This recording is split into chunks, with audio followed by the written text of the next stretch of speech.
اعوذ باللہ من الشیطان الرجیم بسم اللہ الرحمن الرحیم نحمدہ و نصلی علی رسول کریم انشاءاللہ ماشاءاللہ سبحان اللہ۔ میں نے قادیانیت پہ ایک مضمون لکھا تھا اور وہ ایک مضمون اتنا مدلل تھا کہ میں نے کہا کہ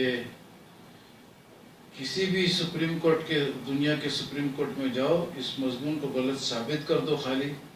جج صرف اتنا بول دے کہ یہ مضمون غلط ہے تو میں 1 کروڑ نقد انعام دوں گا۔ اور یہ بھی کہا تھا کہ قادیانی جج منظور ہوگا، کورٹ کا سماعت میرے غیر موجودگی میں منظور ہوگا۔ اور اس مضمون کو پہلے دفعہ میں اپنے دوست ممتاز کاظمی بھائی کے ساتھ گیا اور یہ قادیانیوں کی مسجد کے باہر کھڑے ہو کر جمعہ کا شاید نماز تھا، تو سب آ رہے تھے جمعہ کا نماز پڑھنے، تو سب کو 1 کاپی مضمون کا دیتے رہا جس میں انعام کا ذکر تھا۔ اس وقت انعام صرف 50,000 تھا۔ تو اس کے بعد پھر بہت لوگوں سے بحث ہوا، سارے لوگ اللہ کا فضل سے ایک کے بعد ایک کے بعد ایک کے بعد ایک بے شمار لوگ ہارتے گئے، یہاں تک کہ مرزا طاہر کو ٹی وی پہ اعلان کرنا پڑا کہ ایک فتنہ آ رہا ہے، اور اس فتنے سے بچنے کے لیے قادیانیوں کو یاد دلایا کہ دیکھو بھٹو کا کیا حشر ہوا تھا، ضیاء الحق کا کیا حشر ہوا تھا۔ اب وہ دنیا سے چلے گیا اپنا حشر کے ساتھ۔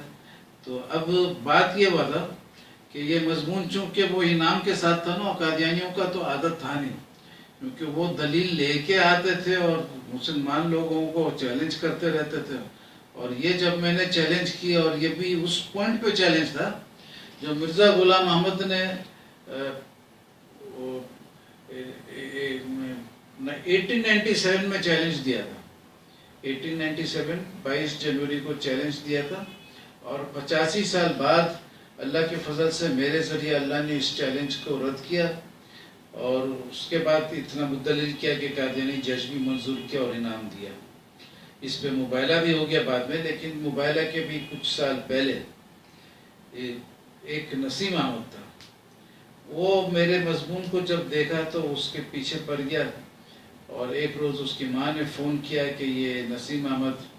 اس کا بیٹا کے بارے میں بولی کہ یہ 3-4 مہینے سے کام کاج چھوڑ دیا، آپ کے مضمون کا جواب تیار کر رہا ہے، اب تیار ہو گیا ہے، لیکن قیامت کے دن تو سچائی فائدہ دے گا، تو آپ مہربانی کر کے جواب میرے بیٹے کا جواب غور سے پڑھیے گا اور دیکھیے گا یہ کیسا ہے۔ تو میں نے بولا موسٹ ویلکم۔ دوسرے روز صبح وہ آیا، دیکھے گیا، میں نے اس کا جواب دیکھا تو وہ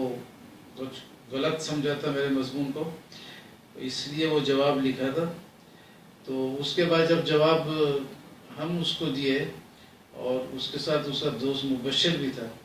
تو پہلا دفعہ شاید 5 گھنٹہ یا کتنا بیٹھے، اور اس کے بعد وہ بولا کہ اس کو مضمون اب سمجھ میں آیا ہے اور اب وہ اس کا نیا جواب دے گا۔ اچھا، پھر اس کے بعد کچھ 9 نشست رہی ہماری، اور ہر نشست میں بیچارہ ہار ہی جاتا تھا، اور آخری نشست میں جب اس کے پاس کچھ بھی نہیں رہا تو وہ بہت مزے سے بولا کہ میری ماں نے خواب دیکھا، اس خواب میں رسول کریم صلی اللہ علیہ وسلم آئے، مرزا غلام احمد کی طرف اشارہ کر کے بولے یہ نبی بھی ہے اور امام مہدی بھی ہے۔ پھر وہ کہا کہ تم لوگوں کا دعویٰ ہے کہ خواب سچا ہوتا ہے نبی پاک صلی اللہ علیہ وسلم کا اور جھوٹا نہیں ہوتا ہے، تو میری ماں کا خواب کیوں جھوٹا ہوگا؟ تو اس کے بعد اس وقت تو میں سنا، اس کے بعد پھر اس کو میں جواب لکھ کے دیا کہ کیا سارے فرقے جنت میں اور ایک فرقہ جہنم میں؟ یہ نظریے سے لکھا کہ سارے فرقے میں لوگ رسول کریم صلی اللہ علیہ وسلم کو خواب میں دیکھ رہے ہیں، تو جب سارے فرقے خواب میں دیکھ رہے ہیں تو رسول پاک صلی اللہ علیہ وسلم نے سب فرقوں کو شاباشی دے دیا، اور اب اس کے بعد وہ بد نصیب جہنم جائے گا جو خواب میں رسول پاک صلی اللہ علیہ وسلم کو نہیں دیکھا ہے، صرف وہی جہنم جائے گا۔ تو اس کے بعد پھر میں نے یہ بھی بولا نسیم احمد کو کہ رسول پاک صلی اللہ علیہ وسلم نے کبھی ایسا نہیں کہا تھا کہ تم رات کو یہ کتاب رکھ کے سو جاؤ تکیے کے نیچے اور خواب میں بولو کہ اللہ تعالیٰ تم کو خواب دکھائے کہ رسول پاک صلی اللہ علیہ وسلم میرا یہ کہ میرا صداقت تسلیم ہو. تو عیسیٰ علیہ السلام نے بھی نہیں بولا تھا کہ تم کتاب رکھے سو تو موسیٰ علیہ السلام آئیں گے تصدیق کریں گے، اور محمد صلی اللہ علیہ وسلم نے بھی نہیں بولا کہ عیسیٰ علیہ السلام آ کے تصدیق کریں گے. تو یہ مرزا غلام احمد کے ماننے والے کیوں بولتے ہیں کہ حضرت محمد صلی اللہ علیہ وسلم آ کے تصدیق کریں گے؟ یہ تو کوئی طریقہ ہے بھی نہیں تبلیغ کا. تبلیغ ہوتا ہے دلیل سے، کیونکہ سورہ یاسین میں ہے اعوذ باللہ من الشیطان الرجیم بسم اللہ الرحمن الرحیم وجاء من اقصى المدینہ نہیں وجاء من اقصى المدینہ یسوع قال یا قوم اتبعوا المرسلین اتبعوا من لا یسألکم اجرا وهم مهتدون. اس کا اتباع کرو جو خود ہدایت پہ ہے اور تم سے اجر نہیں مانگتا ہے. تو یہ اصل بات یہ دیکھنا ہے کہ وہ جو بندہ دعویٰ کر رہا ہے وہ ہدایت پہ ہے یا نہیں ہے. خوف میں تسلیم کرنا یہ تو انتھی تقلید ہو گئی. انتھی تقلید کا کوئی گنجائش نہیں ہے اسلام میں. اللہ تعالیٰ فرماتا ہے سورہ آل عمران میں 18 نمبر آیت ہے کہ اللہ اس بات کی گواہی دیتا ہے کہ اس کے سوا کوئی معبود نہیں، اور فرشتے اور علم والے لوگ جو انصاف پر قائم ہیں وہ گواہی دیتے ہیں کہ اس غالب حکمت والے کے سوا کوئی لائق عبادت نہیں. تو یہ علم کا ضروری ہے گواہی دینے میں، اور سچائی کا تسلیم کرنے کے لیے یہ ضروری ہے کہ دلیل ہو. بغیر دلیل کے اندر تقلید کا یہ سب کوئی چکر نہیں ہے. تو